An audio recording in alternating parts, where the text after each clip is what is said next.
زوجہ حضرت آدم علیہ السلام حضرت حوا رحمۃ اللہ علیہا کا نکاح اور مہر۔ مشہور تابعی بزرگ حضرت سیدنا وہب بن منبہ رحمۃ اللہ علیہ فرماتے ہیں، اللہ پاک نے حضرت سیدنا آدم علیہ السلام کو پیدا فرمایا اور آپ کے جسد خاکی میں روح مبارک پھونکی۔ جب آپ علیہ السلام نے آنکھیں کھولی تو دیکھا کہ جنت کے دروازے پر کلمہ طیبہ لا الہ الا اللہ محمد رسول اللہ لکھا ہے۔ بارگاہ الہی میں عرض کی، یا اللہ، کیا کوئی ایسا بھی ہے جو تیری بارگاہ میں مجھ سے زیادہ عزت والا ہے؟ اللہ پاک نے ارشاد فرمایا، ہاں اے آدم، تمہاری اولاد میں سے ہی ایک نبی ہیں جن کے صدقے میں نے جنت اور دوزخ کو پیدا کیا ہے۔ پھر جب حضرت حوا رحمۃ اللہ علیہا کو پیدا کیا گیا تو آپ علیہ السلام کے دل میں ان کے ساتھ نکاح کی خواہش پیدا ہوئی، لہٰذا اللہ پاک کے حضور عرض گزار ہوئے، اے پاک پروردگار، ان کے ساتھ میرا نکاح فرما دے۔ فرمایا، پہلے اس کا مہر ادا کرو۔ عرض کی، مولا اس کا مہر کیا ہے؟ فرمایا، اس نام والے پر 10 مرتبہ درود پڑھو۔ آپ علیہ السلام نے پیارے مصطفیٰ صلی اللہ علیہ وآلہ وسلم پر 10 مرتبہ درود پاک پڑھا تو آپ کا نکاح حضرت حوا رحمۃ اللہ علیہا کے ساتھ کر دیا گیا۔ حضرت حوا رحمۃ اللہ علیہا کی پیدائش کیسے ہوئی؟ جب تمام فرشتوں نے اللہ پاک کے حکم پر عمل کرتے ہوئے حضرت آدم علیہ السلام کو سجدہ کیا تو شیطان نے تکبر کیا اور حضرت آدم علیہ السلام کو سجدہ کرنے سے انکار کر دیا۔ اس طرح یہ مردود ہو گیا۔ پھر حضرت سیدنا آدم علیہ السلام کو جنت میں جانے کا حکم ہوا۔ ابھی حضرت حوا رحمۃ اللہ علیہا کی تخلیق نہیں ہوئی تھی۔ حضرت آدم علیہ السلام نے کسی چیز سے انسیت اور راحت محسوس نہ فرمائی، کیونکہ اس وقت تک کوئی ایسی چیز نہ تھی جو آپ کی طرح انسان ہوتی۔ تو اللہ پاک نے آپ پر نیند طاری فرمائی، پھر آپ کی بائیں جانب کی چھوٹی پسلی جسم سے الگ کی گئی اور اس سے حضرت حوا رحمۃ اللہ علیہا کو تخلیق کیا گیا۔ خواب سے بیدار ہو کر حضرت آدم علیہ السلام نے اپنے پاس حضرت حوا رحمۃ اللہ علیہا کو بیٹھے ہوئے دیکھا تو ان سے فرمایا، تم کون ہو؟ عرض کیا، عورت۔ فرمایا، کس لیے پیدا کی گئی ہو؟ کہا، اس لیے کہ آپ مجھ سے انسیت اور راحت محسوس فرمائیں۔ خیال رہے کہ حضرت حوا رحمۃ اللہ علیہا کی جائے تخلیق کے بارے میں ایک روایت یہ بھی ہے کہ یہ زمین تھی، زمین پر آپ کی تخلیق ہوئی۔ پھر اللہ پاک نے فرشتوں کی جماعت بھیجی جو انہیں بادشاہوں کی طرح سونے کے تخت پر بٹھا کر جنت میں لے گئی۔ اس وقت ان کے لباس نور کے تھے اور سروں پر موتی اور یاقوت جڑے سونے کے تاج تھے۔ وسوسہ اور اس کا علاج۔ حضرت حوا رحمۃ اللہ علیہا کو حضرت آدم علیہ السلام کی پسلی سے تخلیق کیا گیا ہے۔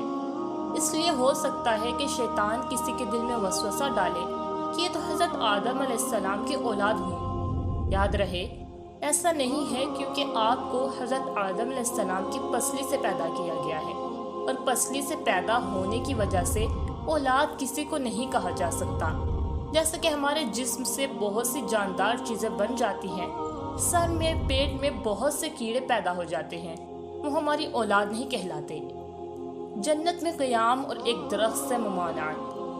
اللہ پاک نے حضرت آدم علیہ السلام اور حضرت حوا رحمۃ اللہ علیہا کو جنت میں رہنے کا حکم فرمایا اور انہیں جہاں دل کرے بے روک ٹوک کھانے کی اجازت عطا فرمائی۔ لیکن چونکہ حضرت آدم علیہ السلام کی خلافت گاہ زمین تھی اور یہاں آ کر آپ علیہ السلام اور آپ کی اولاد پر احکام خداوندی جاری ہونے والے تھے اور انہیں دنیا کی بعض چیزوں سے روکا جانے والا تھا، لہٰذا انہیں اس پابندی کا عادی بنانے کے لیے جنت میں بھی بعض چیزوں سے روک دیا گیا اور فرما دیا گیا کہ اے آدم و حوا علیہم السلام، تم جنت میں جو چاہو کھاؤ، لیکن اس درخت کے قریب نہ جانا، یعنی نہ اسے کھانا نہ ادھر جانا۔ یہ ایک طرح کا پھلدار درخت تھا۔ حضرت سیدنا آدم علیہ السلام اور آپ کی زوجہ محترمہ حضرت سیدنا حوا رحمۃ اللہ علیہا کو اس کے پاس جانے اور اس کا پھل کھانے سے منع فرمایا گیا تھا۔ قرآن مجید میں ہے، ترجمہ کنز ایمان، اور ہم نے فرمایا، اے آدم، تو اور تیری بیوی اس جنت میں رہو اور کھاؤ اس میں سے بے روک ٹوک جہاں تمہارا جی چاہے۔ مگر اس پیڑ درخت کے پاس نہ جانا کہ حد سے بڑھنے والوں میں ہو جاؤ گے۔ خیال رہے کہ یہ وہی جنت ہے جس کا پرہیزگاروں کے لیے وعدہ کیا گیا ہے، اگرچہ اس میں ہمیشگی ہے، یعنی جو شخص جنت میں جائے گا پھر اسے کبھی موت نہیں آئے گی اور نہ کبھی اس سے باہر نکلنے کا حکم ہوگا، لیکن یہ تب ہوگا جب ثواب کے لیے اس میں داخلہ ہوگا۔ اس وقت حضرت آدم علیہ السلام اور حضرت حوا رحمۃ اللہ علیہ کا وہاں رہنا ثواب کے لیے نہ تھا، اور ایک مقررہ مدت کے لیے انہیں زمین پر تشریف لانا تھا، کیونکہ حضرت آدم علیہ السلام زمین میں اللہ پاک کے خلیفہ تھے، جیسا کہ آپ کو تخلیق کرنے سے پہلے ہی اللہ پاک نے فرشتوں سے فرما دیا تھا۔ ترجمہ کنز ایمان: میں زمین میں اپنا نائب بنانے والا ہوں، لہٰذا یہاں تشریف لا کر آپ کو ایک مدت تک امور خلافت سر انجام دینے تھے۔ چنانچہ اللہ پاک کی مشیت کے مطابق جب تک ان کا جنت میں رہنا مقدور یعنی مقدر میں تھا وہاں رہے اور پھر زمین پر تشریف لے آئے۔ جنت میں کتنا عرصہ قیام کیا؟ حضرت سیدنا عبداللہ بن عباس رضی اللہ عنہما سے روایت ہے کہ اللہ پاک نے حضرت آدم علیہ السلام کو روزہ جمعہ کی آخری ساعت میں تخلیق فرما کر جنت میں ٹھہرایا اور اسی ساعت کے آخر میں جنت سے زمین پر اتارا۔ علامہ ابو جعفر محمد بن جریر طبری رحمۃ اللہ علیہ اس کی وضاحت کرتے ہوئے فرماتے ہیں، یہ سات اخروی دنوں کے اعتبار سے تھی جس کا ایک دن دنیا کے 1000 سال کے برابر ہوتا ہے۔ اس اعتبار سے حضرت آدم علیہ السلام نے جنت میں دنیا کے 43 سال 4 ماہ کی مقدار قیام فرمایا۔ اگر آپ کو ہماری ویڈیو پسند آئی ہو تو ویڈیو کو لائک کریں، شیئر کریں اور سبسکرائب کریں، اور ساتھ دیے گئے بیل آئیکن کو بھی دبا دیں تاکہ آپ کو ہماری ویڈیو کا نوٹیفیکیشن ملتا رہے۔